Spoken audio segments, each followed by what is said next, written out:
हाँ बार्बरिक, कौन है ये? और इनकी ये दशा किसने की? चिंता ना करो माता, ये केवल मूर्छित ही हुए हैं। परंतु कैसे? बस ये मुझे चुनौती देने की भूल कर बैठे। मुख से तो ये मूर्ख नहीं लगते, पर कार्य मूर्खों वाला कर बैठे।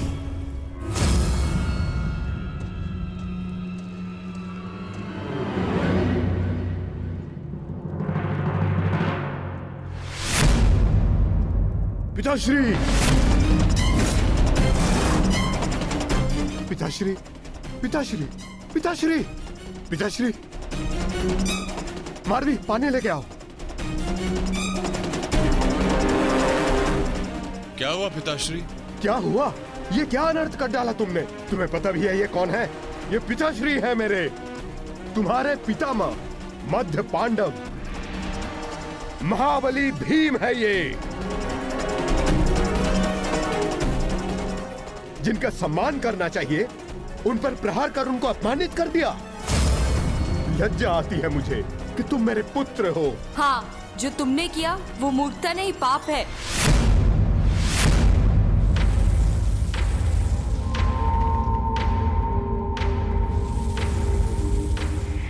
रुको,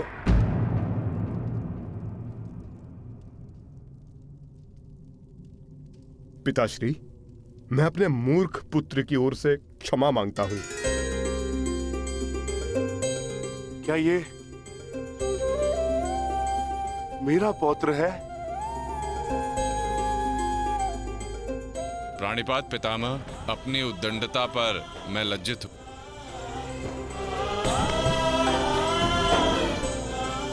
और मैं गर्वित हूं कि तुम मेरे पौत्र हो।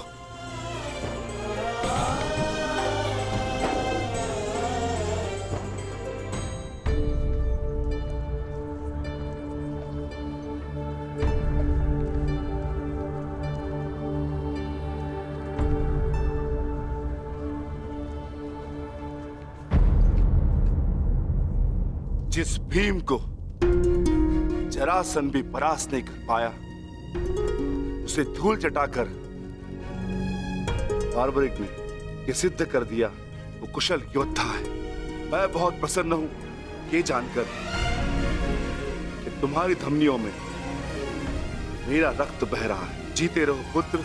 आज बहुत समय के पश्चात तुमसे द्वंद्व करके मुझे बहुत आनंद आ गया। परंतु पिताश्री, आपके यहां आने का प्रयोजन क्या था? प्रयोजन है पुत्र, और वो प्रयोजन तुम्हें और बार्बरिक को सिद्ध करना होगा। आदेश दीजिए पिताश्री।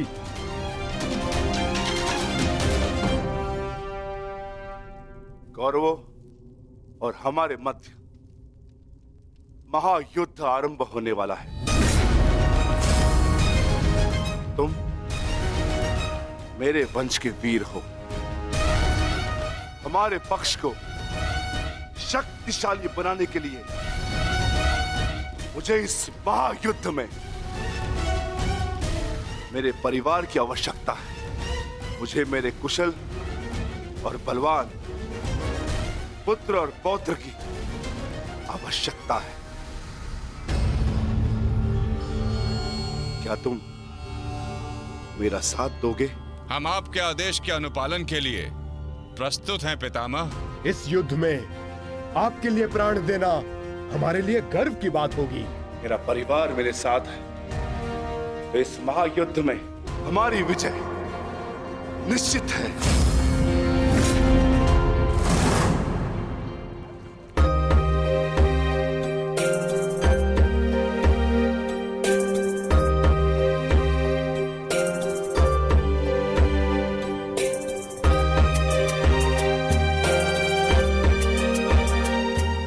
ये लोग तो पहले भी अपने भाग का स्वर्ण ले चुके हैं।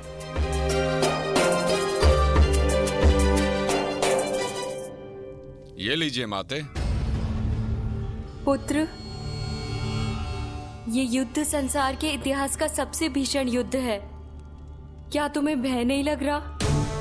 माते, क्या आपको अपने पुत्र पर विश्वास नहीं है? मैं एक योद्धा हूँ और मेरा जन्म एक दैत्य परिवार में हुआ है। युद्ध से भयभीत होना न एक योद्धा का धर्म है और न ही दैत्य का गुण।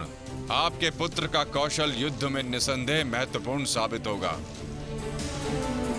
मैं नहीं जानता कि कौन उचित है और कौन अनुचित, कौन दोषी और कौन पीड़ित। मैं युद्ध लड़ूंगा तो केवल न्याय के लिए।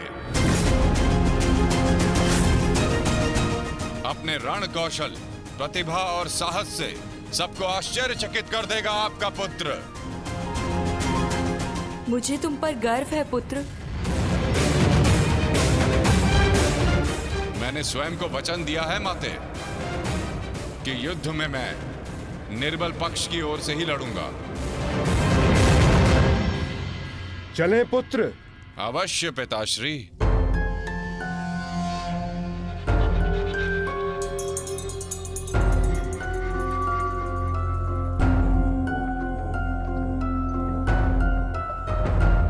रुक जाइए, थोड़ा विश्राम करते हैं। कुछ समय पश्चात पुनः प्रारंभ करें।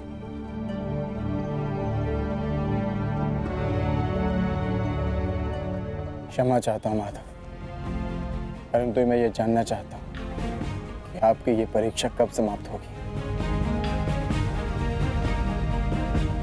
अभी तक तो मैं आधा पर्वत भी नहीं बांध पाया और थकान सा अनुभव कर रहा हूँ। पार्थ, अभी तो तुम्हारी परीक्षा का आरंभ हुआ है और तुम इतना शीघ्र थक गए। थक तो मैं गया ही हूँ माधव,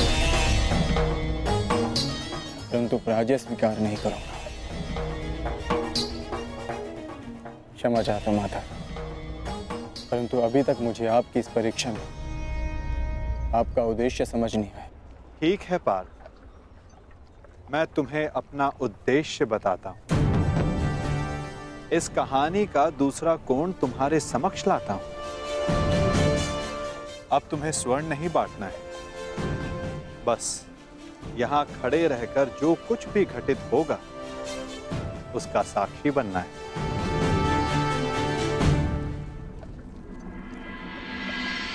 दिव्य दृष्टि से, बाण शक्ति से जीते ये सारा रण। शांत चित्त धरे, आत्मबल भरे, जीते हर बाधा गण। सूर्य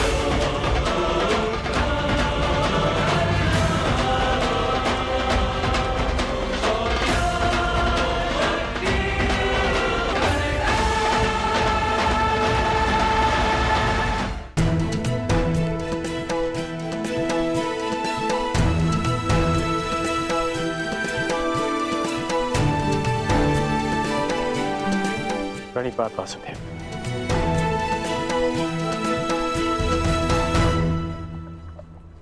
आदेश कीजिए कि कैसे आपने मुझे स्मरण किया। मित्र, एक महत्वपूर्ण कार्य के लिए तुम्हारी सहायता चाहिए मुझे। बड़े समय से इस कार्य को पूर्ण कैसे करूं, उसके विषय में सोच रहा था, तो तुम्हारा स्मरण हो आया। और मुझे पूर्ण विश्वास है कि तुम्हारे अतिरिक्त इस कार्य को और अधिक उत्कृष्टता से कोई नहीं कर सकता। ये मेरा सौभाग्य है कि आपने मुझे अपना मंतव्य पूर्ण करने के लिए योग्य समझा। वो तो स्वर्ण पर्वत देख सकते हो मित्र।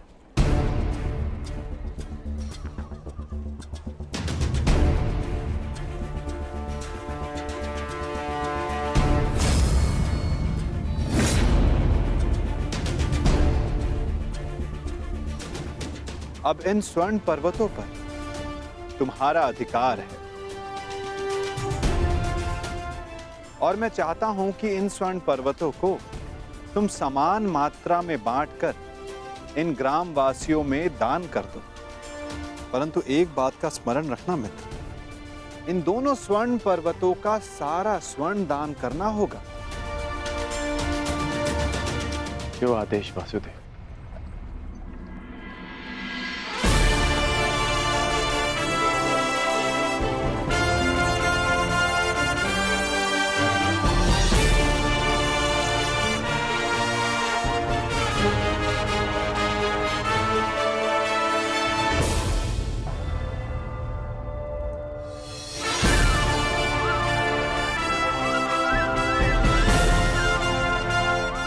मैं सभी ग्रामवासियों से निवेदन करता हूं कि ये दोनों स्वर्ण पर्वत अब आपके अधीन है। आप सब जाकर इस सारे स्वर्ण को आपस में समान भाग में बांट लें।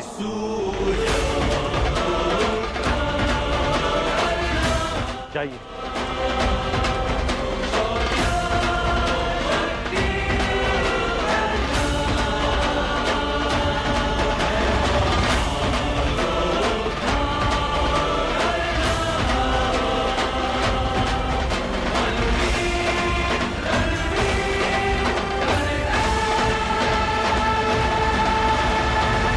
प्रणिपात।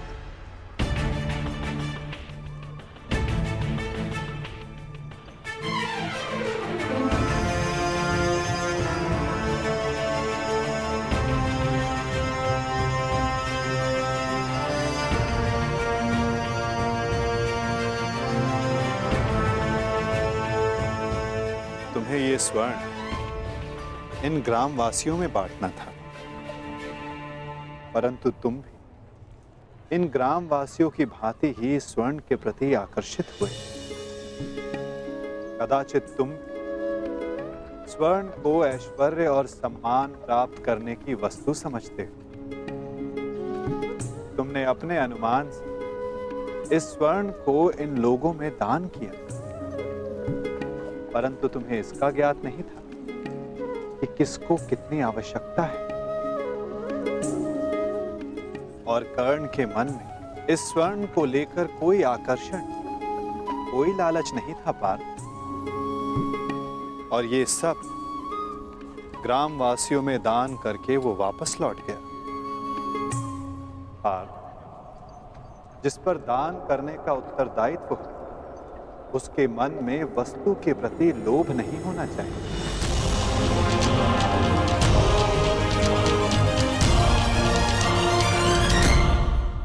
तुम्हारे मन में ये इच्छा थी कि तुम्हारा न्याय पूर्वक ये स्वर्ण दान करने के लिए ये लोग तुम्हारी प्रशंसा करें। और कर्ण के मन केवल कर्म करने की इच्छा थी पार्थ, फल पाने की नहीं। ये वितरांग गुण, ये विरक्ति मनुष्य का लक्ष्य पाने, उसका दान करने के संकल्प को दर्शाता है। एक समय था पार्थ कि तुम केवल चिड़िया की आंख को देखते थे, परंतु आज तुमने केवल चिड़िया की आंख को नहीं, पूरी चिड़िया को देखा। उसकी चाह पूर्ण करने की राह को देखा। और यही अंतर है तुम में और कर्ण में पार्थ। वही अंतर जो एक सामान्य मनुष्य और विशेष मनुष्य में होता है। मैं आपका तात्पर्य समझ गया माता, और ये भी समझ गया कि आपके हृदय में कर्ण का स्थान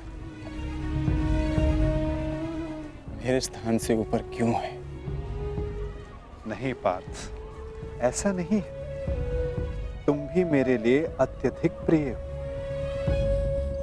परंतु जैसा कि मैंने पहले भी कहा, जितना प्रेम, जितना सम्मान मेरे हृदय में कर्ण के लिए, उतना ही प्रेम, उतना ही सम्मान तुम्हारे लिए भी मेरे हृदय में है पार्थ। परंतु कर्ण के प्रति मैं तुम्हारा दृष्टिकोण बदलना चाहता हूं। जिस प्रकार, जिस दृष्टि से मैं कर्ण को देखता हूं, उसी दृष्टि से तुम्हें भी दिखलाना चाहता हूं पार्थ। मैं तुम्हें केवल ये बताना चाहता था पार्थ कि क्यों कर्ण को दानवीर कर्ण के नाम से जाना जाता है। मैं समझ गया माता, अब धन्य है।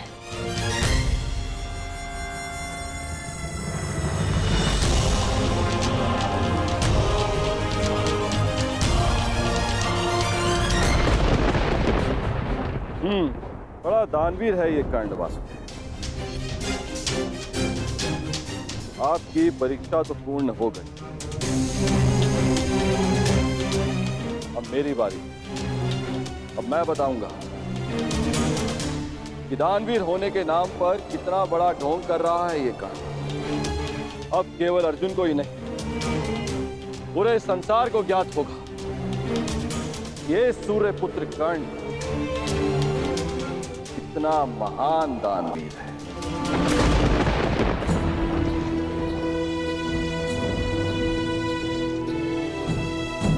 मित्र,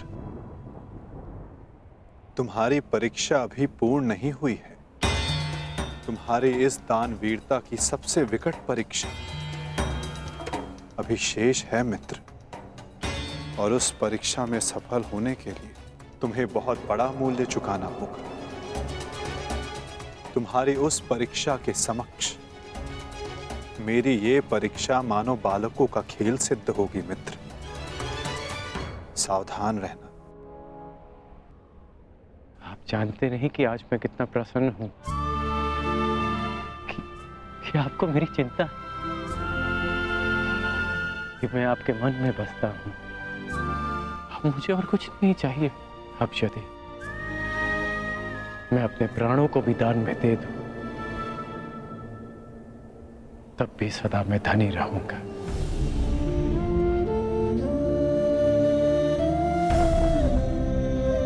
बड़ी बात वासुदेव।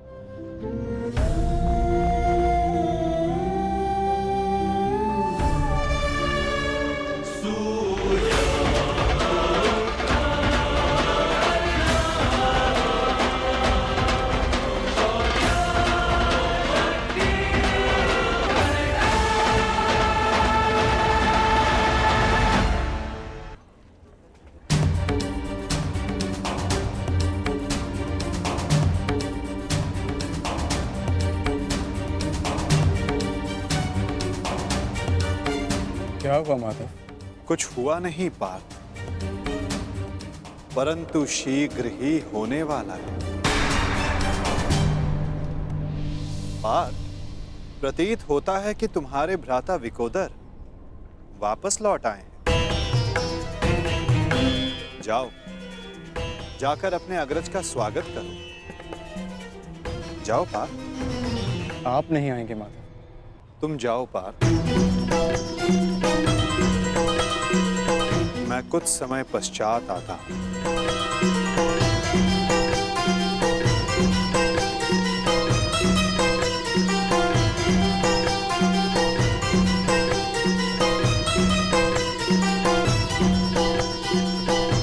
मुझे क्षमा कर देना वीर बर्बरीक। बस करो नकुल, मुझे कुछ नहीं हुआ है। कुछ नहीं हुआ? राधा भीम, आप अपनी दशा देख रहे हैं? किसने किया ये सब? बस एक बार उसका नाम बता दीजिए, जीवित नहीं छोड़ूंगा उसे। मैंने।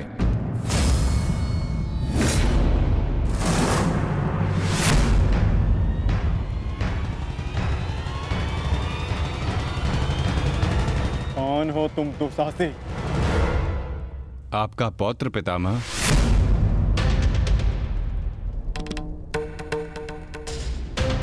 घटोत्कच पुत्र बर्बरीक हूं मैं।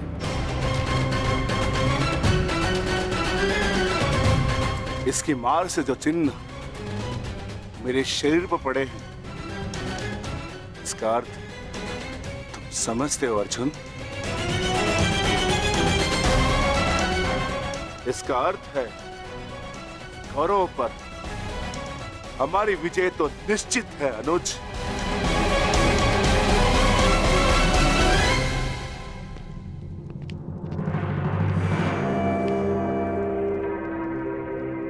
बार्बरिक बल और युद्ध कौशल दोनों में सर्वश्रेष्ठ है। इस महायुद्ध में इसका सामना कोई नहीं कर पाएगा, और मुझे विश्वास है कि बार्बरिक अकेला ही इस महायुद्ध को समाप्त करने में सक्षम है। तो ये तो बहुत प्रसन्नता की बात हुई।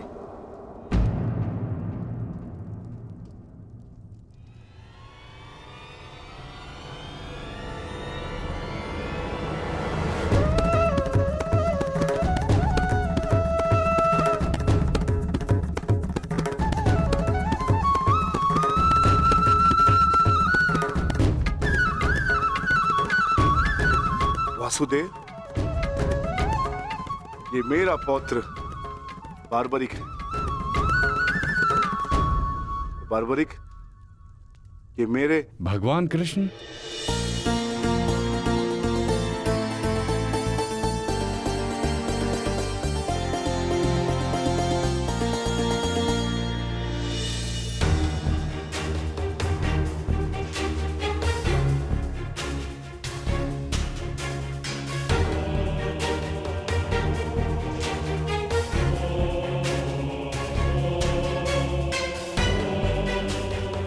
बचपन से आपकी कथाएं सुनकर ही बड़ा हुआ हूं प्रभु।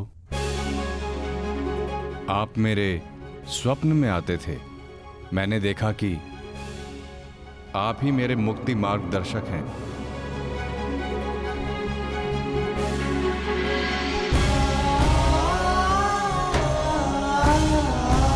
आप ही मुझे मेरे परम लक्ष्य तक पहुंचाएंगे ना प्रभु?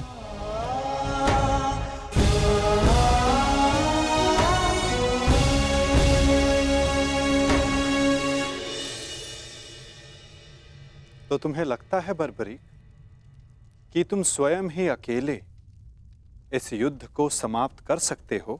आप आदेश दें तो। और ऐसा करने के लिए तुम्हें कितना समय चाहिए बर्बरी? आप सब बताएं कि आपके अनुमान से कितना समय लगना चाहिए? जो भीम ने बताया उसके अनुसार 1 माह, 1 पखवाड़े में भी हो सकता है। 2 दिन नहीं, केवल 1 दिन।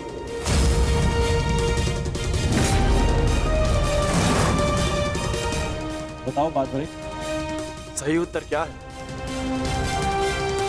किसी का नहीं काकाश्री।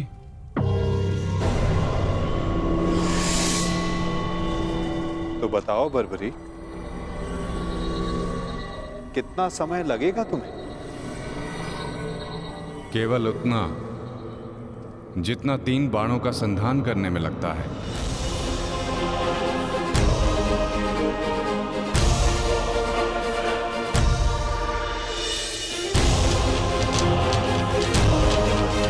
इन 3 बाणों की सहायता से मैं इस युद्ध को 3 पल में समाप्त कर सकता हूं।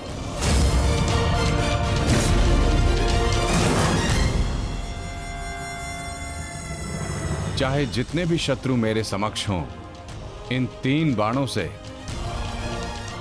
मैं सभी का नाश कर सकता हूं।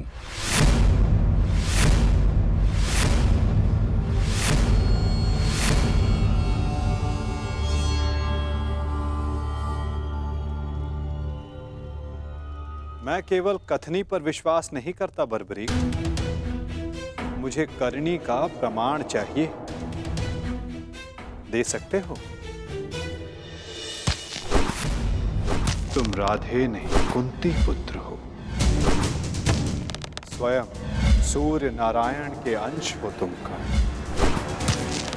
जब तुम्हारा जन्म हुआ मैं अविवाहित थी पुत्र, क्या करती मैं? मुझे तुम्हें त्यागना पड़ा। क्रोध, अशांति, पीड़ा ध्यान केंद्र में सबसे बड़ी बाधा है। अपने क्रोध को, अपनी अशांति को, अपनी पीड़ा को शस्त्र बनाकर इसका उपयोग करो। कौन? उपयोग करो।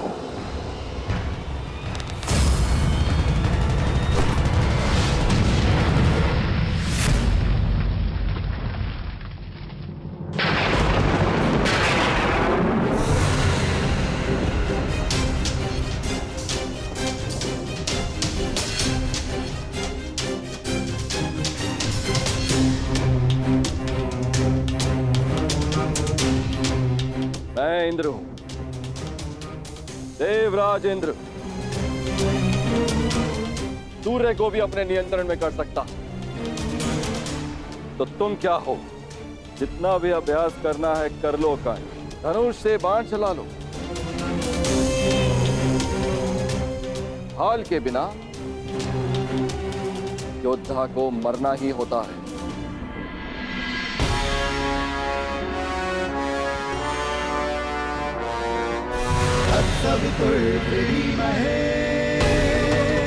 ये आपकी भूल है इंद्रदेव। यदि आप अपने पुत्र का प्रहार बन सकते हैं तो मैं भी अपने पुत्र की ढाल बन सकता हूं। मेरे मार्ग में बाधा मत बनिए सूर्यदेव। जितना प्रयास करना है कर लीजिए, परंतु इस दानवीर कर्ण को कोई नहीं बचा सकता। आप करना क्या चाहते हैं इंद्रदेव? वही जो मैं सदा से करता आया हूं, अपने शत्रु की दुर्बलता से लाभ उठाना।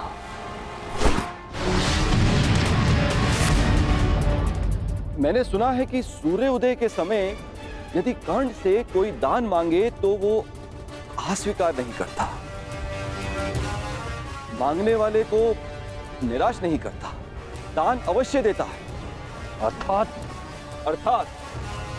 कर्ण की दुर्बलता उसकी दान वीरता है और उसकी शक्ति वो कवच और कुंडल, तो जन्म से ही उसके लिए आपका आशीर्वाद है। जब एक ब्राह्मण दान में उससे वो कवच कुंडल मांगने जाएगा तो इस संसार को पता चलेगा कितना महान है ये सूर्य पुत्र कर्ण। यदि दान दिया तो मेरे पुत्र अर्जुन के हाथों अपने प्राण खोएगा, और यदि नहीं दिया तो मेरे हाथों सम्मान। सूर्यदेव, इन दोनों ही परिस्थितियों में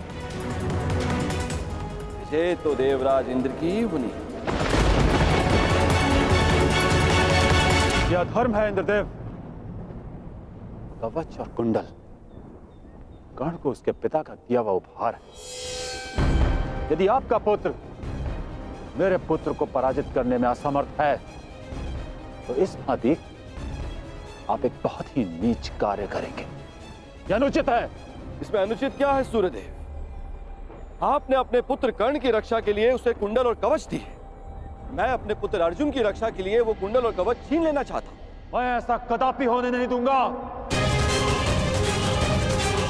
वो तो आपकी क्षमता पर निर्भर करता है सूर्यदेव। आप जो करना चाहते हैं आप करने के लिए स्वतंत्र हैं,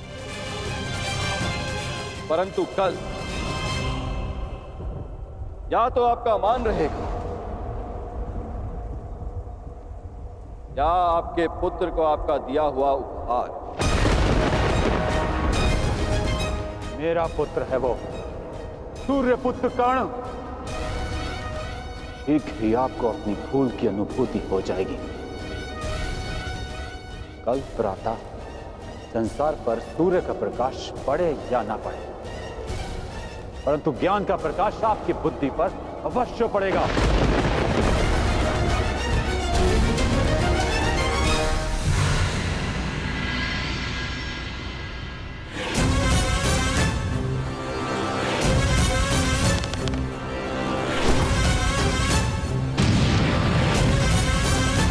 किसी कर्ण ने कहा था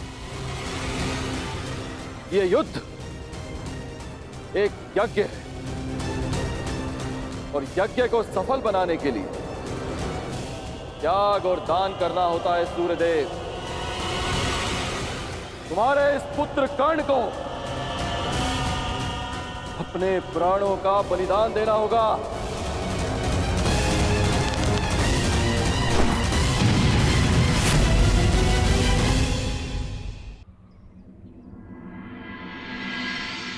मुझे ये बाण मेरी आराध्य देवी ने दिए हैं प्रभु।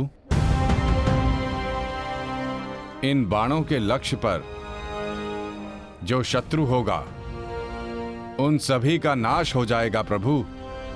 परंतु इतने भीषण युद्ध में तुम अपने शत्रुओं को पहचानोगे कैसे बारबरीक? सभी शत्रुओं पर लक्ष्य साधना इतना सरल कार्य नहीं। यदि तुमने अपने इन बाणों का संधान किया तो तुम्हारे मित्र भी मारे जा सकते हैं, और वो निरपराध भी जो इस युद्ध में भाग नहीं ले रहे। इसलिए मुझे ये 3 बाण दिए गए हैं प्रभु। मेरे पहले बाण में भरी लाल भस्म मेरे सभी मित्रों और सहयोगियों को चिन्हित करेगी। मेरा दूसरा बाण उन सभी को चिन्हित करेगा जो इस युद्ध में भाग नहीं ले रहे या निष्पक्ष हैं।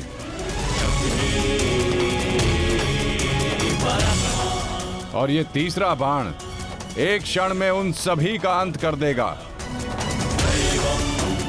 जिन्हें मैंने चिन्हित नहीं किया, अर्थात मेरे शत्रुओं का नाश।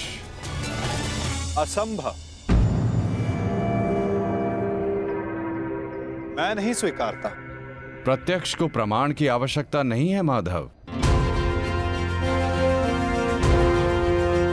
मैं यहां हूं, आप यहां हैं, और मेरे बाण भी।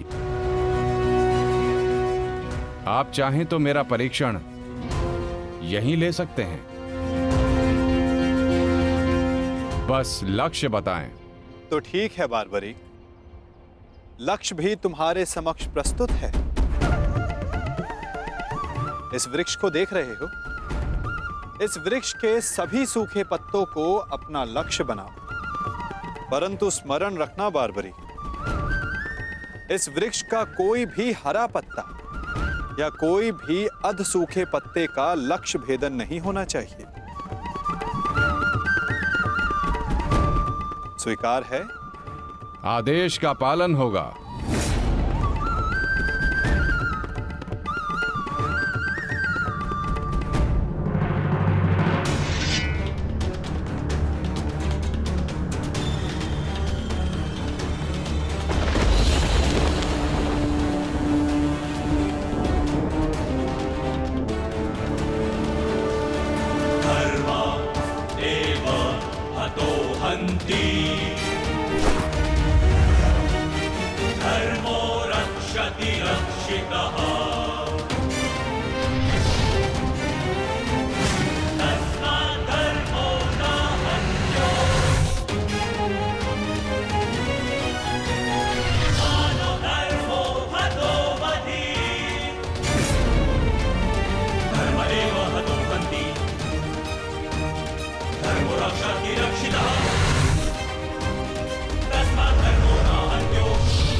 सभी अनचिन्हित पत्रों का लक्ष्य भेद हो।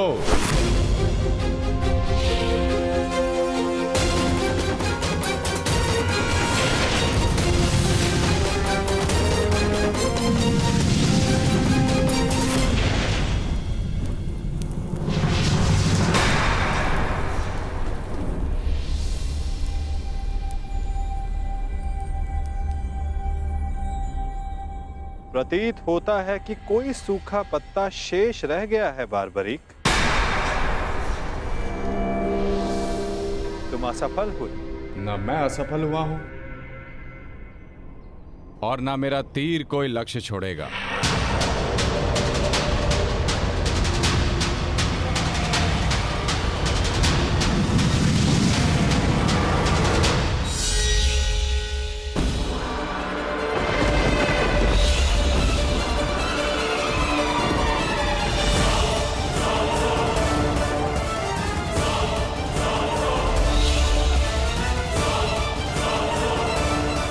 आपके चरण मेरे बाण के लक्ष्य के मध्य में आ रहे हैं प्रभु।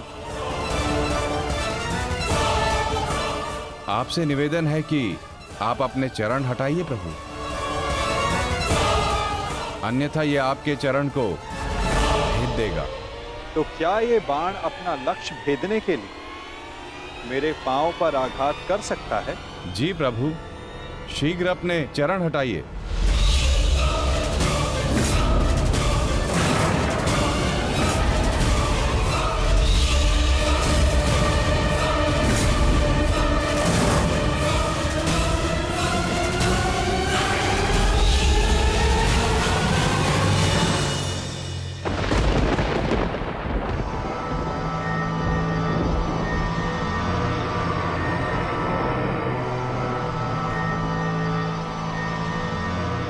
ये क्या किया वासुदेव? मेरा वरदान था कि ये बाण कभी लक्ष्य चूकेंगे नहीं। मैं वासुदेव आपके वरदान का मान अवश्य रखूंगा।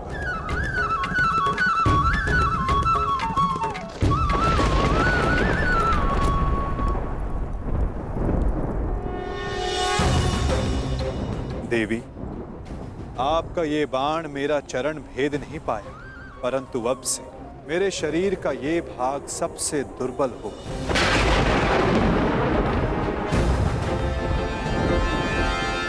और अब कोई भी बाण मेरे इस स्मरण स्थल को भेद पाएगा। ये मेरा वचन है देवी, और यही मेरे इस देह को त्यागने का कारण बनेगा।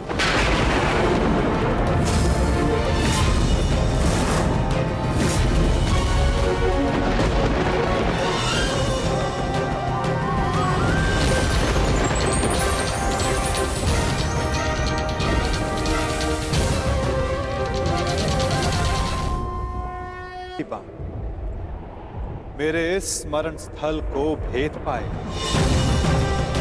ये मेरा वचन है देवी, और यही मेरे इस देह को त्यागने का कारण बनेगा।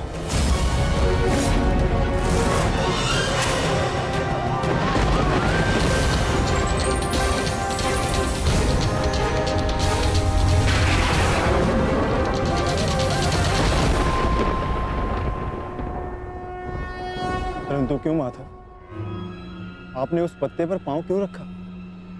ऐसी क्या आवश्यकता थी आपको? मैंने जो किया उसकी आवश्यकता थी पार्थ, और अब जो मैं करने जा रहा हूं उसकी भी आवश्यकता है। परंतु मैं ऐसा करना नहीं चाहता था पार्थ। ये सत्य है कि बार्बरीक के ये 3 बाण अमोघ हैं। ये हमारे लिए शुभ समाचार है ना माधव? हाँ, परंतु धर्म के लिए ये सबसे अशुभ समाचार है विकोदर।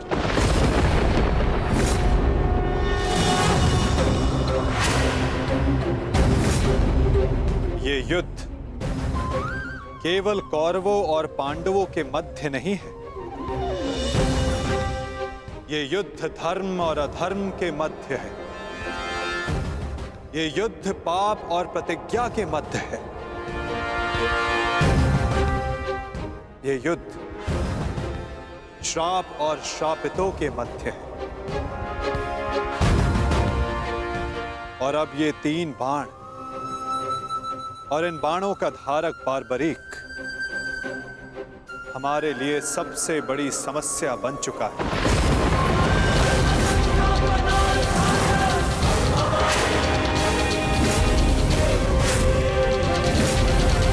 इसी कारण बार्बरीक का अंत अब अनिवार्य है।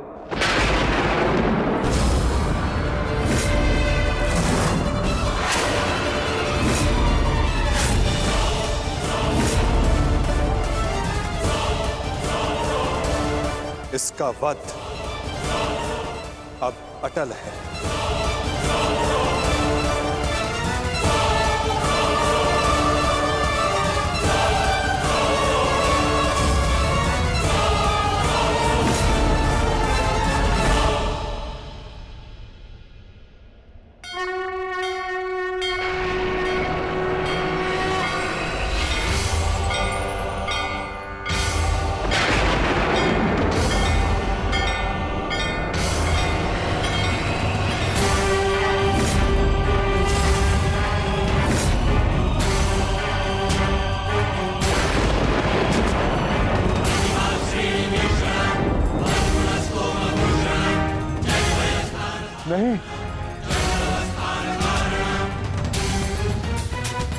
नहीं वासुदेव, मेरे जीवित रहते मैं ऐसा नहीं होने दूंगा।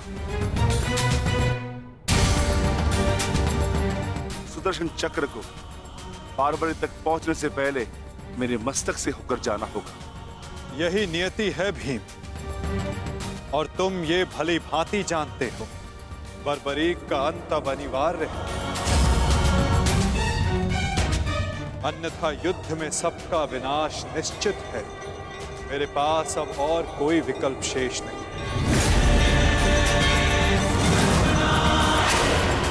मुझे बारबरीक का अंत करना ही होगा।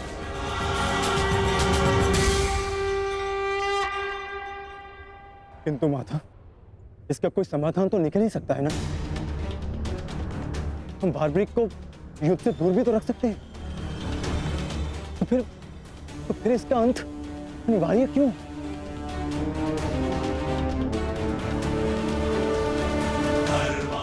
मैं अपने पुत्र को इसी क्षण जाने का आदेश दे दूंगा।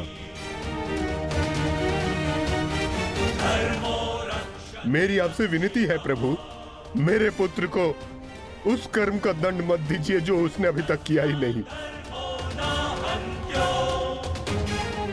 मेरे पुत्र पर सुदर्शन चक्र का प्रयोग ना करे वासुदेव, मेरी विनती है आपसे।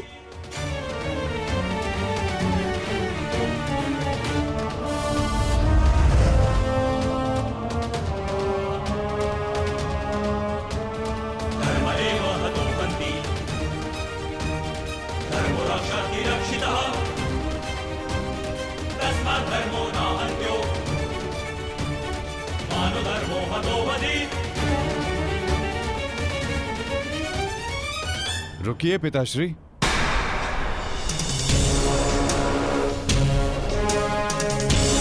मैं यहां खाली हाथ लौटने नहीं आया था पिताश्री, मुझे इस युद्ध में भाग लेना ही है। मौन रहो तुम, तुम्हें अनुमान भी है तुम क्या बोल रहे हो? कदाचित मैं दृष्टा कर रहा हूं पिताश्री, परंतु मैं एक योद्धा भी हूं, और एक सच्चा योद्धा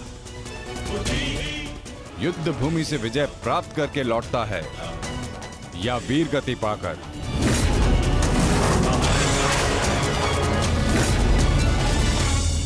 क्षमा कीजिएगा वासुदेव,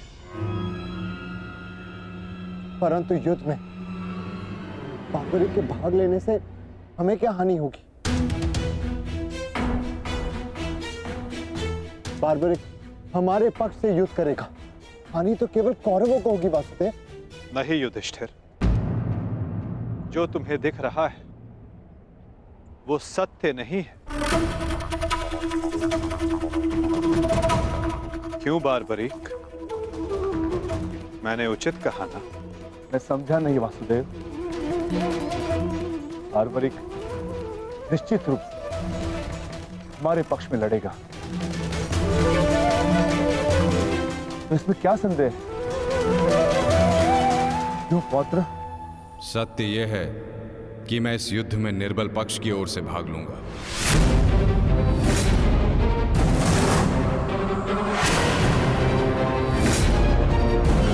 माता के समक्ष स्वयं को वचन दिया है मैंने। परंतु समस्या क्या है वासुदेव? ये तो स्पष्ट है कि हम पांडवों के पास 7 अक्षणीय सेना है और कौरव के पक्ष में 11 अक्षणीय सेना। कौरव के पक्ष में पितामह भीष्म और गुरु द्रोणाचार्य भी है। शक्ति गणना के अनुसार कौरव का पलड़ा हमसे अधिक भारी है, इसलिए बारबरीक हमारे ही पक्ष में युद्ध लड़ेगा। विनाश तो होगा प्रभु, परंतु केवल कौरवों का। मैं आपको वचन देता हूं, मेरे परिवार को हानि पहुंचने से पूर्व मैं अपना शीर्ष आपके चरणों में रख दूंगा। तुम सत्य नहीं देख पा रहे हो वीर। तुम जानना चाहते हो बारबरीक, यदि तुमने इस युद्ध में भाग लिया तो क्या होगा?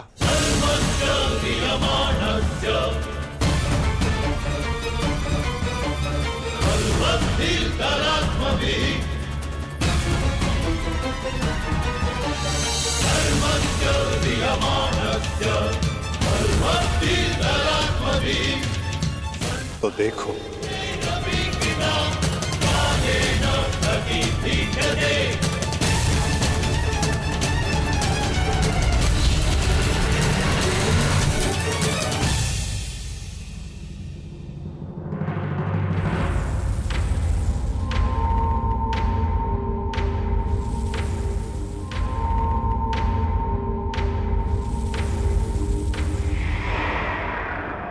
तुम्हारा स्वयं को दिया गया वचन इस युद्ध को किसी भी दिशा में जाने नहीं देगा बार्बरी।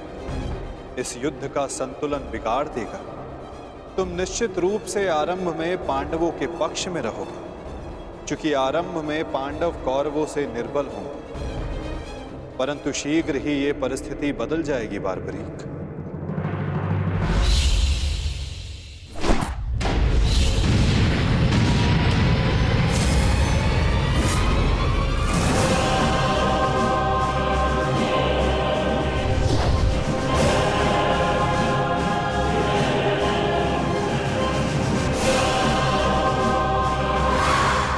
जब कौरवों का विनाश प्रारंभ होगा तो शीघ्र ही पांडवों का पलड़ा कौरवों से अधिक भारी हो जाएगा और तुम अपने वचन के कारण संतुलन बनाए रखने के लिए अपना पक्ष छोड़कर कौरवों के पक्ष में चले जाओगे और उसके पश्चात तुम पांडवों पर प्रहार करने लगोगे। और इसी कारण इस युद्ध का संतुलन बिगड़ जाएगा।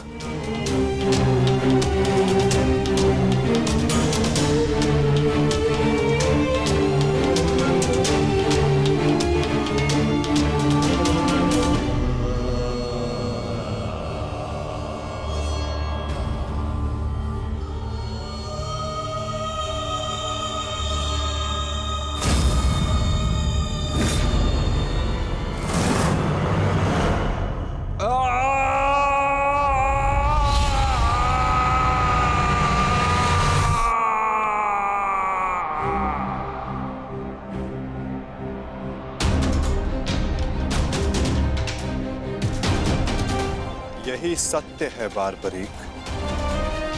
यदि तुम इस युद्ध में हुए तो यही होगा।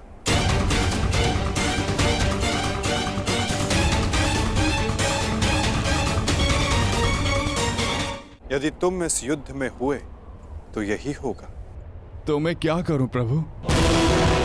संसार का हर योद्धा अपना युद्ध चुनता है, क्या मुझे ये युद्ध चुनने का अधिकार नहीं? योद्धा कभी अपना युद्ध नहीं चुनता बार्बरीक, युद्ध अपना योद्धा चुनता है।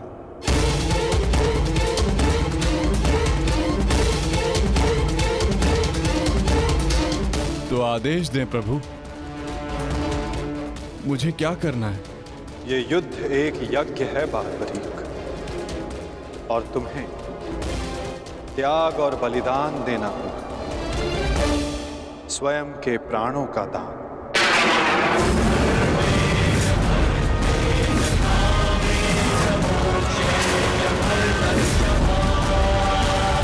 नहीं पौत्र, नहीं। नहीं माता, नहीं। आप ही कहते हैं ना प्रभु कि प्रत्येक मनुष्य के जीवन का कोई ना कोई लक्ष्य होता है। मेरी बस एक ही इच्छा थी कि मैं भी इस युद्ध में भाग लूं। मैं भी इस युद्ध को देखना चाहता था, इसका साक्षी बनना चाहता था। भगवान श्याम को अपना धर्म निभाते देखना चाहता था। क्या मेरी ये इच्छा अधूरी रह जाएगी? मैं वचन देता हूं बार्बरी, इस युद्ध का साक्षी बनने की तुम्हारी इच्छा मैं अवश्य पूर्ण करूंगा। यदि इस युद्ध में तुम मेरी सहायता करना चाहते हो बार्बरिक, तो तुम्हें स्वयं को इस युद्ध से विरक्त करना होगा। और इसका केवल एक ही मार्ग है जो तुम भली भांति जानते हो।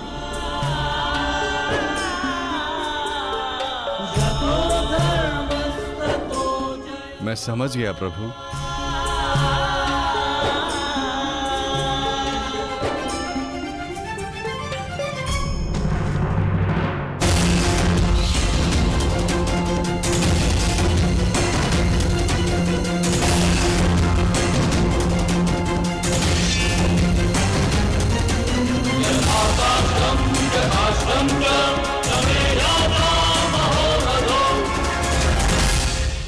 मैं घटोत्कच पुत्र महाबली भीम पौत्र बर्बरीक स्वेच्छा से अपना शीश भगवान कृष्ण के चरणों में भेंट करता हूं।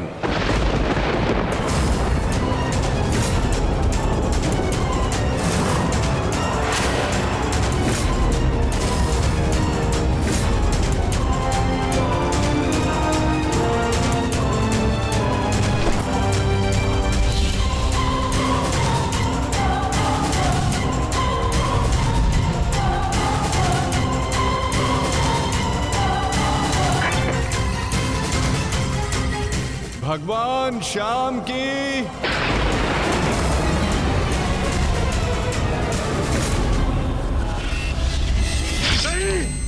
पुत्र बार्बरिक,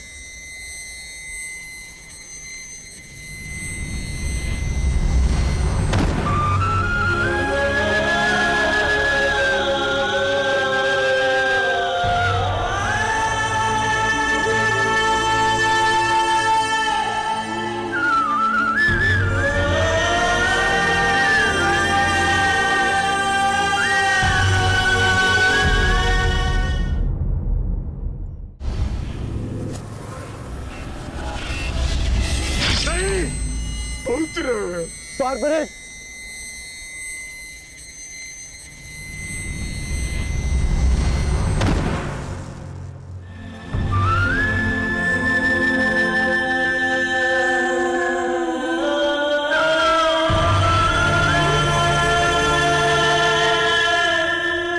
मेरे पुत्र की कामना थी इस युद्ध का साक्षी बनने की, वो भी अधूरी रह गई।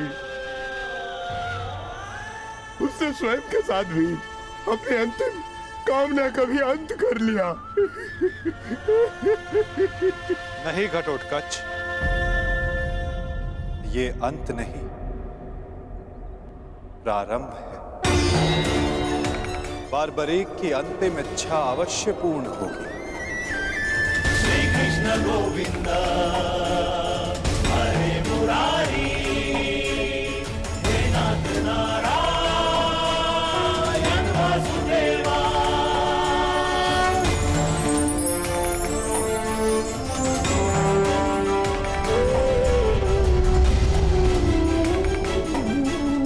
श्री कृष्ण गोविंद हरे मुरारी, हे नाथ नारायण वासुदेवा।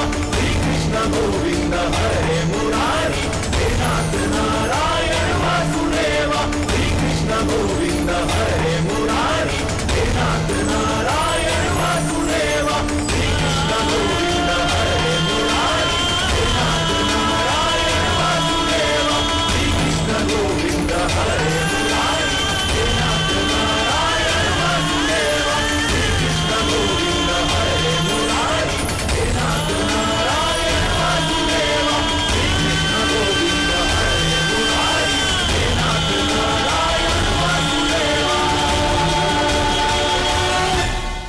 बर्बरीक इस महाभारत का एक महत्वपूर्ण कार्य पूर्ण करेगा।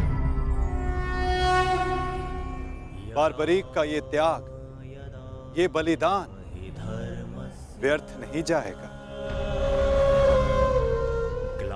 तुम सदैव अपने साहस, बुद्धिमता, इस महायुद्ध के, इस महाभारत के एकमात्र साक्षी के रूप में जाने जाओगे बार्बरीक।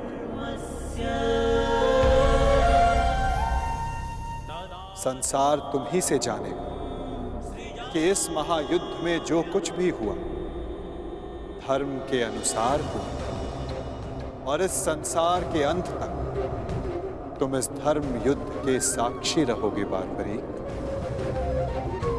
तुम्हारे इस निस्वार्थ बलिदान के लिए तुम्हें सदा आदर दिया जाएगा बारबरीक,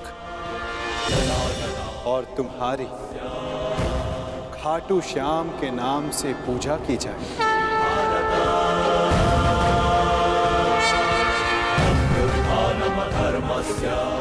तुम हर उस निर्बल की सहायता करोगे जो तुम्हारे समक्ष सहायता मांगने आएगा।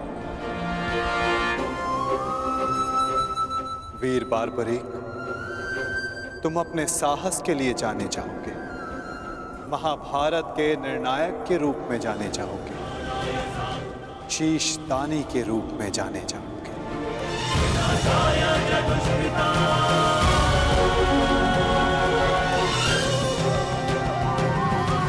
इस युद्ध रूपी यज्ञ में यही नियति है विजय की। विजय बलिदान मांगती है, विजय दान मांगती है। दानी बारबरीक, तुम सदा अमर रहोगे।